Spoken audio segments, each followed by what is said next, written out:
빛나는 리더가 되는 길. 첫 번째, 마태복음 5장 14절에서 16절 말씀.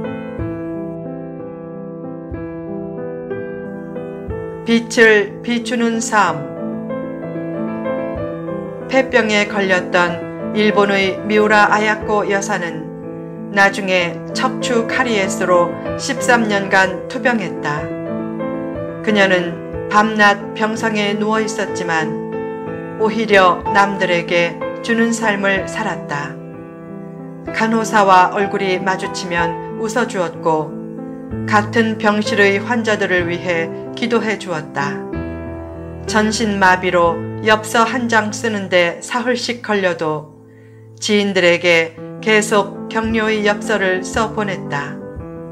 그래서 많은 사람들이 큰 위로를 받았고 어떤 사람들은 병실로 직접 와서 상담도 받았다. 퇴원 후 그녀는 각종 질병 중에서도 소설을 통해 복음의 빛을 전하며 많은 사람들의 영혼을 변화시켰다. 복음이 있으면 환경도 변하고 사람도 변한다. 우리나라 초대교회 때도 복음은 술과 노름으로 망가진 가정들을 변화시켰고 여성의 중요성을 일깨웠고 천민들 중에도 인물을 배출하는 기적을 일으켰다. 기독교는 수도원적인 종교가 아니다. 세상이 어둡다고 세상을 떠나면 안 된다. 세상이 어두우면 그때 할 일은 떠나는 일이 아니라 비추는 일이다.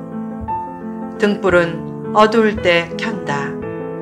그처럼 자신이 속한 곳이 어두우면 그 어두운 곳에 하나님이 자신을 등불로 두신 것이다. 세상에 동화되는 세속주의도 거부하고 세상을 무조건 멀리하는 은둔주의도 거부하라.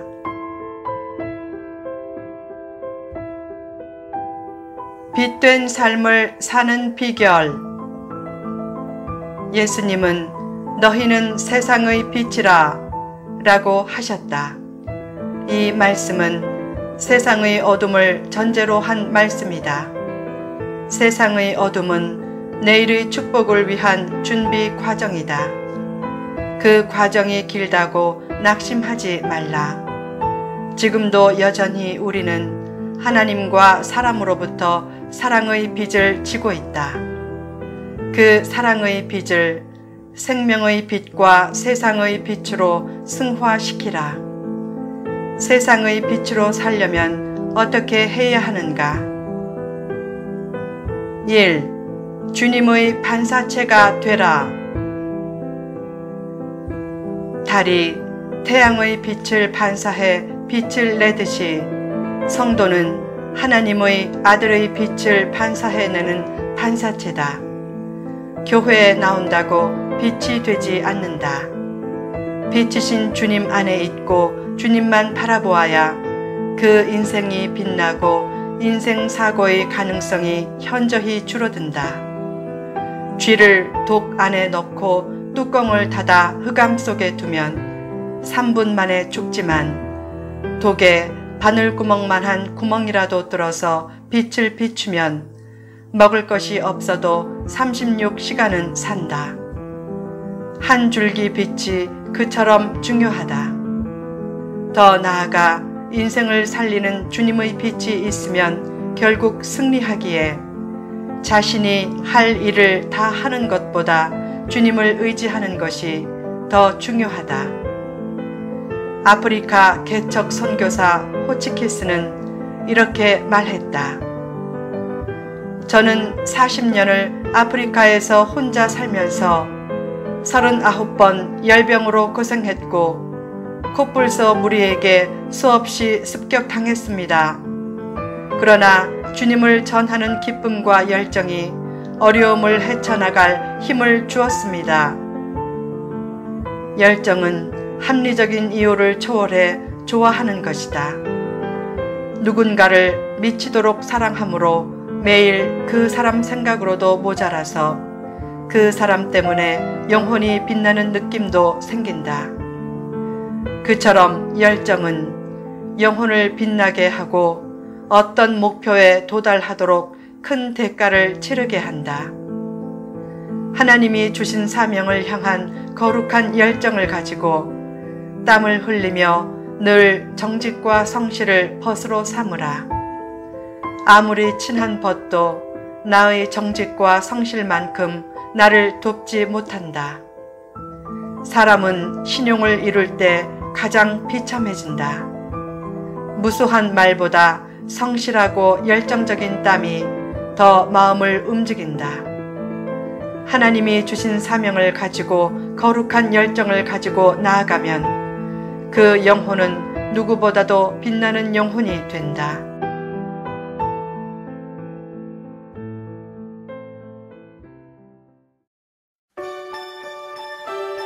2. 말씀으로 자신을 빚으라. 모세가 시내산에 올라가 금식하며 40일을 하나님과 지내고 내려올 때 그의 얼굴에 광채가 난 이유는 하나님으로부터 받은 십계명 말씀을 품고 있었기 때문이다. 그처럼 말씀 안에 있으면서 말씀으로 내면을 잘 빚으면 얼굴도 빛난다. 얼굴은 마음의 창이자 복의 전조다. 얼굴만 봐도 복이 올 사람과 복이 오지 못할 사람이 상당히 판별된다. 어느 날 링컨에게 친구가 한 사람을 추천했다. 그러나 링컨은 그의 얼굴에 진실성이 없다고 채용을 거절하며 이렇게 말했다. 사람 나이 40이면 자신의 얼굴에 대해 책임을 져야 한다. 얼굴은 삶의 내용대로 만들어진다. 고운 얼굴은 추천장이지만 밝은 얼굴은 신용장이다. 밝은 얼굴을 보면 마음도 밝아지고 환경도 밝아진다. 얼굴은 영혼의 상태를 보여주는 외적인 통로다. 밝은 마음과 얼굴은 주변을 환하게 만들고 고난과 시름을 잊게 만든다. 어느 날 완고하기로 악명난 한 이웃이 교회에 왔다. 설교 후 결심까지 했다. 담임 목사는 크게 기뻐서 어떤 동기로 믿기로 결심했느냐고 물으며 은근히 자신의 탁월한 설교 때문이란 말이 나오길 기대했다. 그러나 그가 옆에 앉은 한 노인을 가리키며 말했다. 저분의 늘 기뻐하는 얼굴에 감동되어 저도 믿고 싶었습니다. 사도 바울도 밝은 마음과 얼굴을 가진 후원자들 때문에 큰 일을 할 수 있었다. 디모데후서 1장 16절에서 바울은 이렇게 고백했다. 주님, 오네시보로의 집에 긍휼을 베푸소서. 그가 저를 자주 유쾌하게 했습니다. 사명을 따라 살면서 무수한 고난을 당하며 죽을 고비도 많이 넘겼던 바울에게 오네시보로는 늘 밝은 얼굴과 언행으로 그의 마음을 유쾌하게 했다. 그처럼 말씀으로 자기를 잘 빚어내고 밝은 얼굴과 언행으로 남을 유쾌하게 해주는 것이 빛된 삶이다. 3. 고난을 넘어 헌신하라. 삶에서 연단은 꼭 필요하다. 보석은 몇 번 깎느냐에 따라 빛깔과 가격이 크게 달라진다. 같은 보석도 7번을 깎을 때보다 70번을 깎을 때 빛이 더 난다. 인생도 고난을 믿음으로 극복할수록 능력도 커지고 빛나게 된다. 빛이 있기에 그림자가 있고 그림자가 있기에 빛의 가치가 부각된다.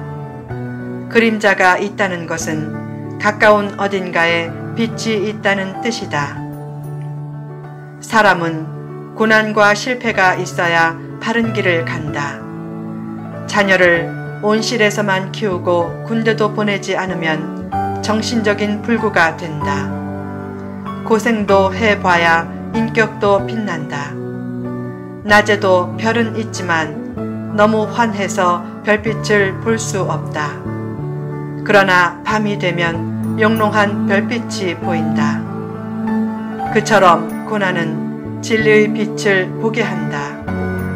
사람은 낮은 데 살아보아야 고지의 중요성을 알고 어두운 데 있어 보아야 빛의 눈부심을 깨닫는다. 스카, 상처는 스타, 별이 되는 과정에 꼭 필요한 것이다. 어느 날 한 신사가 보석상을 방문했다. 그때 빛나지 않는 보석이 보여서 물었다. 저 보석은 전혀 아름답지 않은데 정말 보석입니까? 그러자 보석상이 그 보석을 손바닥에 올려놓고 손을 오므렸다가 다시 폈다. 그 순간 그 보석에서 무지갯 빛이 나왔다. 그때 보석상이 말했다. 이 보석은 사람과 마음이 통한다는 오팔입니다. 이 보석이 무지갯 빛을 내려면 사람의 손을 필요로 합니다.